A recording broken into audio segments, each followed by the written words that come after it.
2차 전지주 관련 눈여겨봐야 할 이슈는 어떤 것들이 있나요? 최신 업황이 궁금합니다. 이제 2차 전지 관련해서는 2026년이 완연하게 이제 업황이 턴어라운드 되는 시점이라고 보셔도 좋을 것 같습니다. 이미 사실 이제 2차 전지 관련된 종목들이 전기차 캐즘으로 인해서 정말 오랜 시간 동안 고통받았어요. 2022년 정도까지는 정말 좋은 모습을 보여줬고, 더러는 한 3년까지도 나쁘지 않은 기업들도 있었는데, 한 2023년, 4년, 그리고 5년까지 넘어오면서 약 한 3년가량을 정말 오랜 시간 동안 어려웠습니다.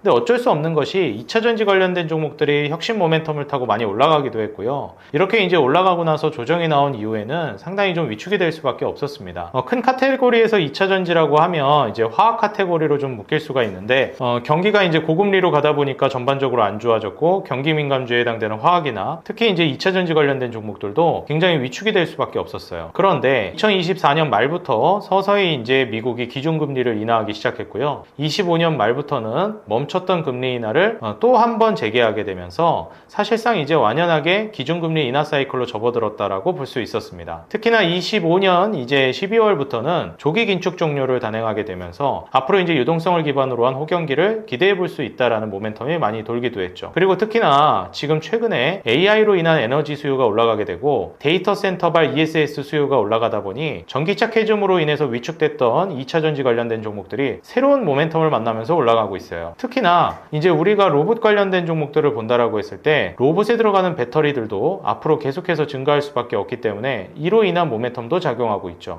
여태까지 이제 시장에서 이제 2차 전지 종목들을 끌어내렸었던 전기차 캐즘 모멘텀도 어느 정도 이제 바닥을 치고 회복이 되는 구조로 가고 있습니다. 이전 정도의 전성기를 보여줄 수는 없을지 몰라도 사이클상으로 회복되는 기점으로 가고 있다라는 거예요. 무엇보다도 우리가 여태까지 이제 전기차 모멘텀을 이제 바라보고 있던 시절에는 좀 어떤 느낌이었냐면, 일단 첫 번째로 전기차 모멘텀으로 갔을 때는 B2C 시장이었습니다. 그러니까 이제 소비자들에게 기업들이 이제 전기차를 팔아야 되는 상황인 거죠. 그러다 보니까 가격이 굉장히 중요해요. 그러면 지금 이 전기차 시장이라는 것이 초기 성장하는 산업 단계에 위치해 있잖아요. 그러면 퀄리티가 굉장히 중요합니다. 우리가 아무리 신기술이 나와도 이게 쓸 수가 없을 정도로 너무 내구도가 떨어진다든지 기술적 성숙도가 떨어지면 제대로 쓸 수가 없습니다. 그렇기 때문에 완성도가 어느 정도는 갖춰줘야지 그게 이제 실생활에서 쓸 수가 있는 거거든요. 그래서 우리가 이제 퀄리티를 처음에는 신경 써야 되는데, 전기차라는 것이 소비자들에게 이제 판매가 돼야 되다 보니까 가격적인 측면이 굉장히 중요합니다. 퀄리티를 높여놔봤자 이거를 3억에 팔 테니까 사세요라고 하면 과연 전기차를 3억, 5억 주고 사는 소비자들이 얼마나 될까요? 사실 이제 전기차에 정부 보조금도 좀 먹이고, 그리고 이제 어느 정도 뭐 할인도 받고 이러면서 이제 사는 거거든요. 그러다 보니까 가성비가 중요해졌고, 중국산 배터리들이 상당히 높은 가성비로 각광을 받았습니다. 그런데 이제 이 전기차 캐즘이 오고 나서 이로 인한 악재들은 대부분 주가에 반영이 됐는데, 새로 주가를 들어올리는 모멘텀은 데이터 센터 ESS라든지 그 다음에 로봇에 들어가는 배터리들이 큰 모멘텀을 가져오고 있어요. 근데 데이터 센터, 로봇 이것들 다 뭐죠? 소비자들이 구매하는 영역인가요? 아니죠. 기업들이 이제 구매하는 영역입니다. 그렇기 때문에 B2C 시장에서 B2B 시장으로 좀 이동하고 있다라고 보여져요. 그렇다라는 것은 이제 기업들이 뭘 신경 쓰기 시작할까요? 퀄리티를 신경 쓰기 시작할 겁니다. 그래서 2차 전지는 성숙도 있는 어느 정도 퀄리티가 있는 제품들을 사갈 가능성이 높고, 여기에서 중국 기업들, 한국 기업들이 앞서 나가는 전략을 취할 수 있게 되는 것이죠. 결국 이제 퀄리티가 좋은 한국산 배터리들이 차용이 되고 있는 것이고, 지금 우리가 이제 로봇에 들어가는 배터리만 보더라도 이제 테슬라의 휴머노이드 로봇이라든지 현대차 보스턴 다이내믹스라든지 이러한 쪽을 보신다라고 했을 때 모두 각각 LG 에너지 솔루션과 삼성 SDI 배터리를 탑재하고 있습니다. 지금 전 세계적으로 유명한 휴머노이드 로봇 사업을 영위하고 있는 기업들이 모두 한국산 배터리를 쓰고 있다라는 거죠. 이건 이제 데이터 센터 ESS도 크게 다르지 않을 겁니다. 가성비가 아닌 퀄리티로 승부하는 이런 구조로 갈 가능성이 높고요. 현재 B2B 시장, 기업이 기업에게 판매하는 이런 구조로 가게 됐을 때는 과거와는 다르게 오히려 위기를 딛고 중국에게 이제 밀릴 수 있을 법했던 2차 전지 관련된 종목들이 중국을 앞서 나갈 수 있을 만한 기회가 생길 수 있겠다라는 겁니다. 그래서 여러분들이 투자를 하실 때는 이번 사이클 업황이 돌아서는 것 뿐만이 아니라 세계적으로 경쟁력 있는 단계로 2차 전지가 많이 성장할 것이다 라는 걸 기대해 보시고요. 2026년은 완연하게 이제 2차 전지 관련된 종목들, 더 나아가서는 화학 종목들도 업황이 턴어라운드 되는 지점으로 보고 있으니까요. 이 섹터들은 넓은 범위에서 한번 투자를 고려해 보셔도 좋을 것 같습니다. 외국인과 기관 수급 현황은 어떤가요?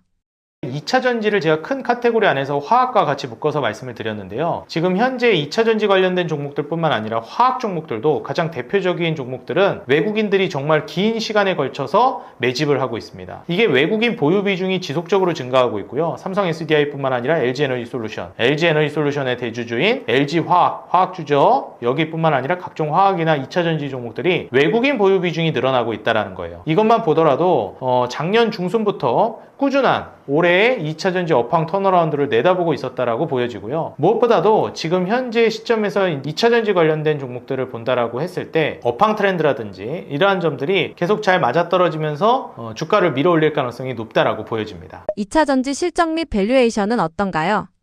일단 2차 전지의 실적이라든지 밸류에이션 같은 경우에는 지금 그렇게 고평가되어 있다라고 보여지지는 않습니다. 충분히 투자를 고려해 볼 만하고, 근데 종목마다 좀 상이하기 때문에 이러한 점들은 좀 고려를 해 보셔야 될 것 같아요. TCK라든지 각종 많은 종목들이 있지만 저평가되어 있는 종목도 있고 상대적으로 좀 높게 평가된다라고 생각되는 종목들도 있습니다. 근데 이제 어쨌든 2차 전지도 성장 모멘텀을 이제 보면서 투자를 고려하는 것이기 때문에 이러한 점들을 좀 고려해 보시면 좋을 것 같고요. 각종 이제 좀 숨어 있는 종목들도 있어요. TCK라든지 아니면은 각종 종목들 2차 전지에서도 한번 눈여겨볼 만한 종목들이 꽤 있거든요. 그리고 또 교집합이 있는 종목들도 있습니다. 예를 들면 이제 포스코홀딩스 같은 철강과 이제 2차 전지 모멘텀이 같이 묶여 있는 이러한 종목들도 있기 때문에 전반적인 2차 전지의 이제 실적과 밸류에이션은 개선이 되고 있는 흐름이다. 여태까지는 계속해서 실적이 안 좋아지고 있어요. 꺾이고. 그리고 오래되지 않았지만 LG에너지솔루션에서 대량 계약 해지 이슈도 있었죠. 그러면서 크게 주저앉기도 했고, 또 금양 사태도 상장 폐지 얘기가 나오면서 정말 많이 시장의 분위기를 안 좋게 가져갔습니다. 근데 이거는 하나의 이제 이벤트들인 것이고, 전체적인 틀로 봤을 때 업황이 좋아지고 있다라는 거예요. 그렇기 때문에 이 업황 턴어라운드를 이제 신뢰하시면서 우량주들이나 신뢰할 만한 기업들을 사신다면 오히려 악재 속에서 기회를 발견하실 수 있을 거라고 생각이 듭니다.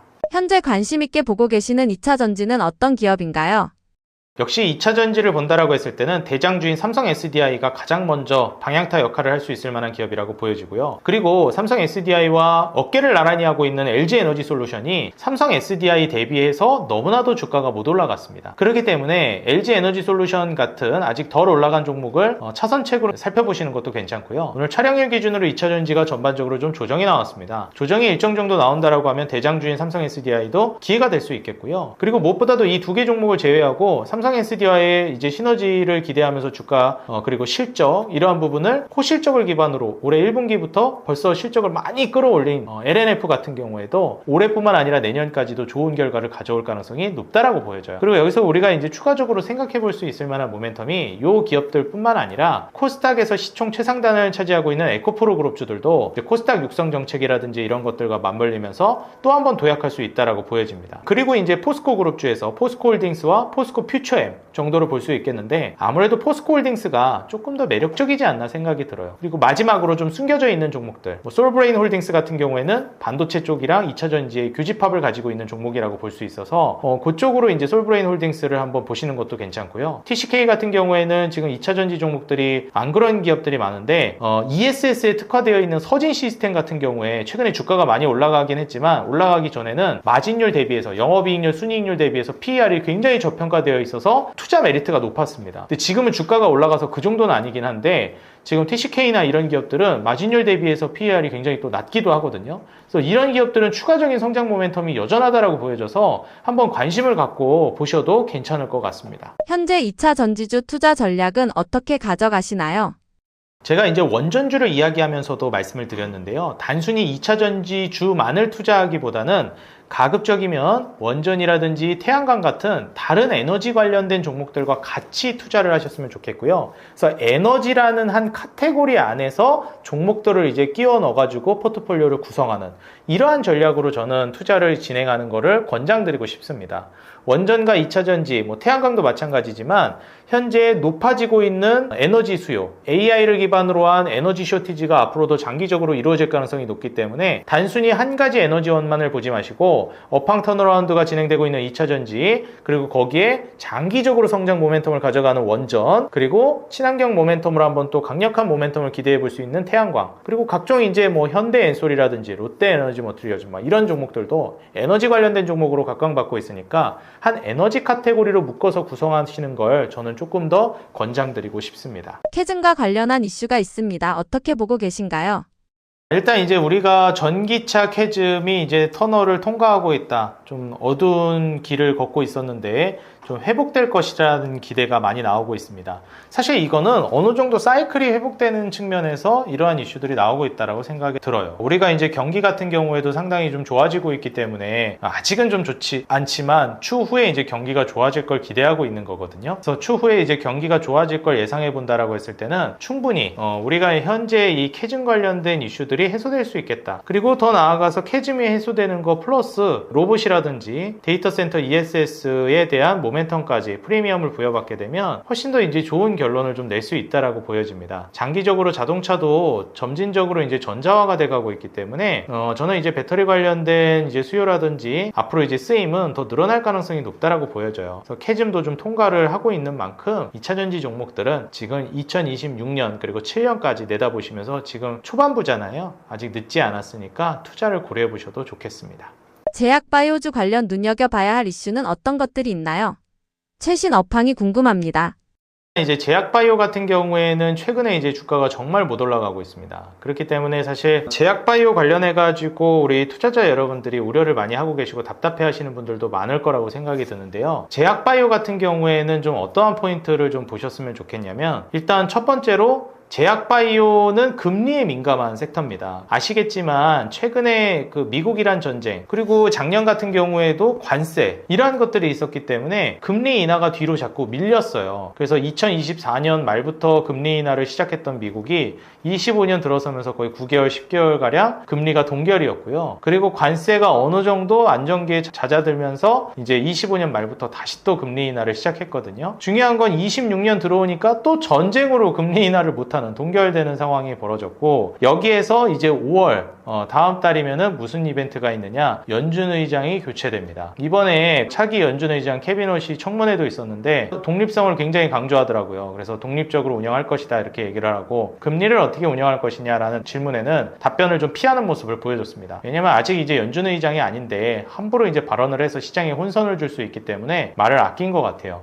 어쨌든 좀 독립적으로 운영을 하겠다라는 의지를 표명했고요. 5월에 이제 연준 의장이 바뀌고 나서부터 그 바뀐 연준 의장 케빈 홀씨가 되겠죠. 이쪽에서 이제 뭐라고 이야기를 하는지, 사실상 이제 매파적인 스탠스를 취해 나가는지 비둘기적인 스탠스를 취해 나가는지, 여기에 따라서 이제 금리 추이가 많이 결정될 것이고, 거기에 따라서 제약바이오 관련된 종목들의 향방이 상당히 많이 결정될 거로 보고 있습니다. 지금 현재 4월, 5월, 6월 연달아서 이제 그 제약바이오 어찌 보면 굉장히 큰 박람회들이 이제 있잖아요. AACR, 그다음에 5월에 아스코가 있고요. 6월 달에 당뇨병 학회, 뒤로 이제 가게 되면 이제 유럽 암학회 쪽 이제 에스모라든지 이런 것들도 있죠. 그래서 3대 암 박람회라고 얘기하는 AACR, 아스코가 연달아서 있기도 하고요. 4월, 5월에. 이런 박람회가 연달아서 있는데도 불구하고 기대감이 많이 없죠. 왜냐면 미국이란 전쟁으로 인해서 기준금리 인하에 대한 기대감이 팍 식어버렸기 때문입니다. 금리 인상할 수도 있다 막 이러니까 제약바이오 종목들이 힘을 못 쓰는 거죠. 근데 오히려 이런 과정에서도 외국인들은 계속해서 담고 있습니다. 그래서 이런 점들을 좀 고려해 본다라고 했을 때는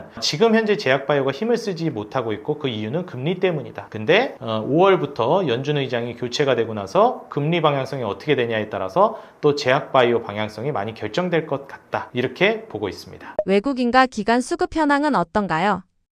사실 이제 제약바이오 관련된 종목들이 지금 실적이 괜찮은 종목들 있죠. 여태까지도 실적을 잘 밀어 올리고 있었고 앞으로도 올릴 걸로 기대되는 기업들, 이런 기업들은 지금 금리가 아무래도 조금 실망스러운 상황으로 연출이 되고 있기 때문에 금리 인하를 못하고 있기 때문에 제약바이오가 전반적으로 못 가고 있긴 한데, 주가는 못 가더라도 외국인들 수급은 지속적으로 들어옵니다. 어떤 기업들? 실적이 좋은 기업들, 더 좋아질 걸로 기대되는 기업들. 그래서 외국인 보유 비중이 지속적으로 늘어나고 있는 게 또 실적 기반의 이 제약바이오 우량주들이에요. 그래서 사실 지금 최근에 셀트리온 같은 경우에도 외국인 수급이 급격하게 치솟는 모습을 보여줬고요. 그리고 이제 각종 뭐 한미 약품이라든지 뭐 우량주들 있죠. 삼성그룹 같은 경우에도 그렇고 실적 대비해서 저평가되어 있는 기업들, 뭐 HK이노엔이나 SK바이오팜이나 뭐 유한양행은 제가 지금 정확히 기억이 나지는 않는데 외국인들이 전반적으로 실적이 개선되고 있고 좋아지는 기업들은 지속적으로 이제 사 모으고 있다라는 거. 주가는 안 올라가고 있을지언정 비중은 늘리고 있다라는 점을 기억하신다면, 금리만 맞아 떨어진다면 본격적으로 이제 주가 들어올릴 만한 준비는 충분히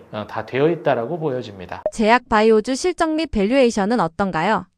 솔직히 우리가 이제 투자를 한다라고 했을 때 이 제약바이오에 대한 인식이 있잖아요. 제약바이오라고 하면 어떤 인식이 있죠? 제약바이오는 실적으로 투자하는 거 아니야. 기대감으로 투자하는 거지. 그러면서 사실상 모멘텀 투자를 굉장히 많이 하시는데, 적자가 막 5년 연속 적자, 뭐 돈도 제대로 못 벌고 있는데 기대감 하나로 이제 투자를 하는, 임상 통과 기대를 한다 이러면서 투자를 하고, 이런 경우가 많았어요. 근데 그건 이제 과거에 한국의 제약바이오 기업들이 실적을 제대로 내는 기업이 거의 없을 때나 해당되는 얘기고요. 요즘에는 한국의 이제 제약바이오 기업들이 실적을 상당히 준수하게 내주고 있습니다. 심지어 실적이 정말 잘 성장하고 있어요. 이런 점을 받쳐봤을 때는 너무 제약바이오, 물론 이제 모멘텀으로 가는 종목들 강력하고 실제로 그런 식의 투자도 잘 먹히지만, 저는 어쨌든 주가가 흔들릴 때 믿고 가져갈 수 있을 만한 그 근거는 실적에 있다고 보거든요. 실적이 이렇게 잘 나오고 저평가되어 있는데 주가가 어떻게 못 가겠어. 금리만 받쳐주면 이런 종목들은 잘 갈 것이고, 금리가 안 좋으니까 가져가는데 버틸 수 있는 그 근거를 결국 실적에서 찾을 수가 있거든요. 그래서 요즘 또 실적 시즌이기도 하고 금리가 잠시 또 이제 안 좋아지는, 지금은 어쨌든 금리 인하 사이클 안에 존재하거든요. 작년도 그랬어요. 근데 중간중간 무슨 일이 터지죠? 관세, 미국-이란 전쟁 이러면서 금리 인하가 좀 불투명해집니다. 그럼 그랬을 때 뭘 믿고 가야 될까요? 실적을 믿고 가져가야 돼요. 금리 인상 사이클로 돌아선 건 아닌데 금리 인하 사이클 안에 존재하지만 그 사이사이에도 금리 인하에 대한 불안감이 존재하거든요. 금리 인하 못할 것 같다. 장기간 동결할 것 같다. 이런 불안감들이 존재하거든요. 그럼 그때마다 모멘텀이 없어지면, 금리 모멘텀이 없어지면 기대감만으로 가던 제약바이오 종목들이 그냥 뚝뚝 떨어지고, 뚝뚝 떨어졌을 때 실적도 안 나는 제약바이오 뭘 믿고 가져갑니까? 사실 실적적인 부분 성장이 이루어지고 있는 기업들도 모멘텀 좋은 기업들 많으니까 그런 기업들을 한번 좀 보시는 걸 권장드리고, 난 그런 투자 안 한다. 난 자신 있어서 그런 거 안 한다. 그럼 그런 분들은 이미 실력이 있는 분들이에요. 그런 분들은 지금 여기 제가 말씀드리는 거에 해당되지도 않습니다. 초보 투자자분들은 제가 말씀드린 대로 하시는 게 훨씬 더 괜찮지 않을까 생각이 듭니다. 현재 관심 갖고 계신 제약 바이오주 어떤 기업인가요? 일단 이제 제약바이오 쪽은 가장 먼저 말씀드린 것처럼 실적 성장이 이루어지고 있는 기업들을 보시는 게 좋을 것 같은데, 외국인들도 이제 많이 매수하고 있고 실적도 올라가는데 주가가 제대로 못 가고 있는, 특히나 또 우량주 중에서 SK바이오팜이라든지 아니면은 셀트리온이라든지 이런 기업들이 실적 대비해서 힘을 제대로 못 쓰고 있습니다. 그리고 뭐 좀 이제 내려오자면 한국콜마 쪽이랑도 좀 연결이 되어 있는 HK이노엔이라든지, 그리고 뭐 녹십자라든지, 또 이제 유한양행, 오스코텍, 우리가 이제 렉나자 리브리반트 병역요법으로 이제 좀 기대를 많이 하고 있는 기업들이잖아요. 이렇게 이제 실적 포텐셜이 실제로도 잘 나오고 있고, 내년, 올해, 뭐 내후년까지도 실적 모멘텀이 정말 좋은 기업인데 주가가 잘 못 가고 있는 기업들이 많습니다. 이런 기업들은 그냥 거기에 멈춰 있을 것이냐, 그렇게 보지는 않는다라는 거죠. 그리고 이제 동국제약이라든지, 그 다음에 이제 뭐 대웅제약이라든지 이러한 기업들도 좀 올라가는 종목도 있기는 하지만 실적 대비해서는, 아니 이 종목이 실적을 이렇게 내고 있는데 주가가 이 상황이라고, 이런 기업들이 굉장히 많습니다. 그래서 여러분들이 이제 투자를 전개해 나가실 때 알만한 기업들, 솔직히 동국제약, 뭐 대웅제약 다 아시잖아요. 셀트리온, SK바이오팜, 녹십자, 뭐 알만한 분들은 다 알만한 기업입니다. 뭐 HK이노엔도 한국콜마 쪽이니까. 그래서 이러한 점들을 좀 고려해 본다라고 했을 때는, 지금 굉장히 저평가되어 있는 기업들이 많구나. 한미약품이나 뭐 셀트리온도 그렇지만은 더 본다라고 했을 때는 우리가 이제 삼성 바이오로직스나 삼성 에피스홀딩스 같은 CDMO라든지, 그 다음에 이제 바이오시밀러 쪽 주축으로 올라가되, 뭐 좀 아랫단으로 보면 ST팜 같은 경우에도 실적이 좋게 나오고 있고요. 그래서 사실 지금 제가 종목을 정말 많이 말씀드렸는데 대부분이 실적이 굉장히 좋아지고 있는 기업들인데 주가가 못 가고 있는 기업도 정말 많아요. 이런 기업들이 금리가 다시 또 이제 우호적으로 바뀐다라고 하면 과연 안 올라갈 것인가? 실적이 나오는데. 그래서 결국 실적은 거짓말을 못 한다라는 걸 생각해 보면 모멘텀 자체를 한번 기대해 보시면서 관심 있게 보셔도 좋을 것 같고요. 물론 이제 우리가 지금 제약바이오 트렌드라고 했을 때 가장 먼저 관심 갖는 게 ADC, 항체약물 접합체, 뭐 플랫폼 기업들, 뭐 리가켄바이오, 뭐 알테오젠, ABL바이오, 에이프릴바이오 이런 거나 아니면 비만 치료제 쪽에 펩트론이나 D&D 파마텍, 뭐 아니면 덜어는 뭐 올릭스 이런 기업들도 많이 관심을 가지시는데 저는 솔직히 리가켄바이오나 ABL바이오, 뭐 그리고 알테오젠 이런 기업들은 실적을 굉장히 잘 내고 있어서 플랫폼 쪽에서 눈여겨볼 만하다고 생각합니다. 뭐 에이프릴바이오도 그렇고요. 그런데 이제 비만 치료제 쪽에서 펩트론이나 D&D 파마텍, 뭐 아니면 올릭스나 이런 기업들도 저는 굉장히 좋게 보는데 HLB 그룹도 그렇고요. 이런 기업들은 실적을 어느 정도 내기까지는 모멘텀이나 기대감으로 가는 기업들이라 안 좋다 이렇다기보다는 조금 난이도가 있을 수 있으니 좀 분석을 철저히 하시고 조심스럽게 접근할 필요성이 있다라고 말씀드리고 싶습니다. 현재 제약바이오주 투자 전략은 어떻게 가져가시나요? 사실 이제 제약바이오는 지금 당장에 힘을 쓰기가 좀 어렵습니다. 그래서 투자 전략을 짜실 거라면 길게 보셔서 가져갈 수 있을 만한 제약바이오를 담아 놓으시되 5월 이후가 굉장히 분수령이 될 거라고 보고 있습니다. 연준 의장이 이제 바뀌고 나서 그 연준 의장의 스탠스 그리고 거기서부터 어떠한 이제 금리 전략과 유동성 전략을 취하는지에 따라서 제약바이오의 방향성이 굉장히 많이 갈릴 거라고 보여져요. 아직까지는 금리 인하를 24년 말, 25년 말 이렇게 딱 한 번씩 이제 1년 단위로 해놓고 계속 동결을 오랜 시간 가져가고 있기 때문에 갈려다 말고 이런 분위기거든요. 근데 이번에 만약에 또 이제 연속적으로 긴축도 종료가 됐고 유동성을 풀고 그 다음에 금리를 쭉 내려가지고 시장을 한번 도약시키는 그런 전략을 취한다라고 했을 때는 제약바이오가 날개를 달 가능성이 높습니다. 그렇기 때문에 5월 연준 의장 교체 그리고 차기 연준 의장의 스탠스가 5월 이후에 어떻게 전개되는지가 정말 중요하니까요. 5월에 연준 의장 전략들 꼭 주목해 보시기 바라겠고 그로 인한 제약바이오 종목들 좀 잘못되더라도 실적을 기반으로 버틸 수 있을 만한 종목들을 구성해 놓으시길 바랍니다. 그래서 혹시 추가 매수나 신규 매수를 고려하시는 분들이라면 저는 5월 이후를 한번 좀 눈여겨보셨다가 결정을 내리시는 걸 권장을 드릴게요. AI와 제약바이오 시너지는 어떻게 보고 계신가요? 요즘에 AI 산업이 워낙에 이제 크게 확장이 되고 있기 때문에 제약바이오 쪽에서도 이제 AI가 접목되면서 시너지가 나오지 않을까 이런 생각을 가지시는 분들이 많습니다. 근데 이제 제약바이오라고 우리가 생각하는 건 뭐 약품이나 약물 이런 건데 이게 AI랑 뭔 연관이 있지? 이렇게 생각하실 수 있어요. 근데 이제 우리가 임상을 하는 것도 결국에는 엄청난 변수들을 계속해서 시행착오를 거치면서 하나의 이제 결론을 도출해내는 거거든요.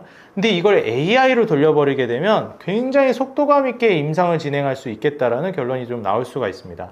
그래서 실제로 이번에 그 젠슨왕 CEO 같은 경우에도 데이터 센터 그 그래픽 카드 유명한 우리 다들 알고 계시는 엔비디아의 젠슨왕 CEO가 이제는 제약바이오 산업으로까지 AI가 이제 확장이 될 것이다. 이런 이제 전망도 내놨기 때문에 지금 AI의 최전선 가장 중심에 있는 엔비디아의 젠슨왕 CEO가 제약바이오를 언급한 만큼 AI와의 시너지는 향후에도 계속 있을 거라고 보고 있습니다. 근데 아직은 매우 초기 단계이기 때문에 우리가 막 공격적으로 베팅을 하기에는 아무래도 좀 부담이 될 수가 있어요. 그래서 뭐 온코크로스라든지 뭐 상장한 지 얼마 안 된 AI 기반의 이제 제약바이오 관련주들도 많기는 한데 이런 종목들은 뭐 소액으로 어느 정도 여러분들이 접근하시는 거는 권장을 드릴 수는 있겠으나 큰 금액을 이제 배팅한다거나 이런 것들은 좀 조심을 하셔야 되겠다. 근데 확실한 것은 AI가 제약바이오 산업에 있어서 엄청난 시너지를 내고 그리고 제약바이오의 이제 개발이라든지 성장에 있어서 상당히 이제 속도감을 전개해 줄 거라고 저는 보고 있습니다.